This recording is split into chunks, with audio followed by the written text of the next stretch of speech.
র্যাবে যে আয়নাঘরের যে বিষয়টা এসেছে সেটা আপনার এটা তো ছিল আছে এবং কমিশন আমাদেরকে নির্দেশ দিয়েছেন যে যে যা অবস্থায় আছে ওই অবস্থায় রাখার জন্য কোথাও এখন কোনো রকম যেন কোনো পরিবর্তন না করা হয়। অ্যাকর্ডিংলি আমরা ঠিক ওইভাবেই রেখেছি যা যেভাবে ছিল অতীতে।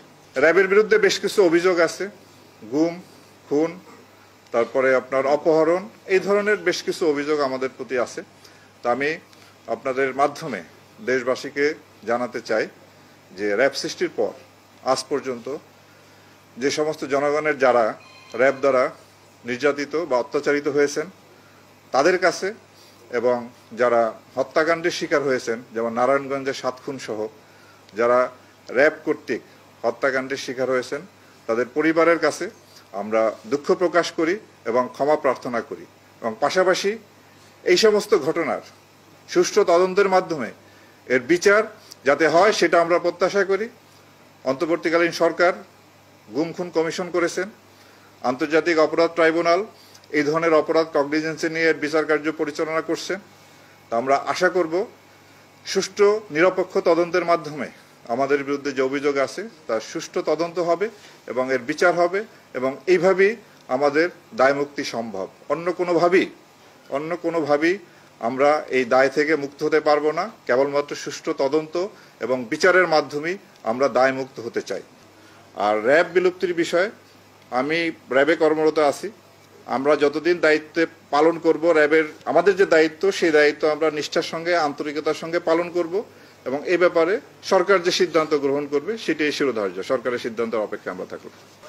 আমরা এই পর্যন্ত যে ছিনতাই, ডাকাতি, চাঁদাবাজির সাথে সম্পৃক্ত 16 জন র্যাব সদস্যকে আটক করে তাদের বিরুদ্ধে ফৌজদারি অভিযোগ আনয়ন করেছি এবং ভবিষ্যতেও কোনো সদস্য যদি এই ধরনের অপরাধের সাথে সম্পৃক্ত হয় তাদের বিরুদ্ধে ফৌজদারি মামলা এবং পাশাপাশি বিভাগীয় মামলা দুইটি অব্যাহত থাকবে এবং আমরা এই বিষয়ে অত্যন্ত কঠোর অবস্থানে আছি। পুলিশের ক্ষেত্রে দাবি উঠেছে, র্যাবের ক্ষেত্রেও দাবি উঠেছে। আমরা পোশাক পরিবর্তনের বিষয়ে আমরা চিন্তা ভাবনা করতেছি র্যাবের জন্য যাতে একটি আইন প্রণয়ন করা যায়। র্যাবের কোনো আপনার নির্দিষ্ট আইন নাই, আর্ম পুলিশ ব্যাটালিয়ন আইন সংশোধন করে র্যাব বাহিনী গঠন করা হয়েছে। আমরা র্যাবের জন্য একটা আইন করার চিন্তা ভাবনা করতেছি এবং আর কোন কোন ক্ষেত্রে সংস্কার আনা যায় সেই বিষয়ে আপনাদের মতামত, জনসাধারণের মতামত সাপেক্ষে আমরা পরবর্তী প্রয়োজনীয় ব্যবস্থা গ্রহণ করব। তবে পোশাকের ব্যাপারে আমি একটা জিনিস মনে করি যে পোশাকের চেয়ে গুরুত্বপূর্ণ যে মানুষটাকে এই পোশাকটা পরানো হয় তারা। যেমন আমরা প্রতিদিনই ইউনিফর্ম পরি, আপনারা এক দিন প্যান্ট পরেন, প্যান্ট শার্ট পরেন, স্যুট পরেন, পায়জামা পাঞ্জাবি পরেন, ব্যক্তি একই। সুতরাং একজন ভালো ব্যক্তি যে পোশাকই পরুক না কেন তার কাছ থেকে আমরা ভালো জিনিসই পাবো। খারাপ ব্যক্তিকে আমি যত ভালো পোশাক পরাই না কেন তার কাছ থেকে আমরা ভালো কিছু পাবো না। তারপরও যেহেতু পোশাকের ব্যাপারে একটা মতামত আসছে আমরা এটা সক্রিয় বিবেচনায় রেখেছি।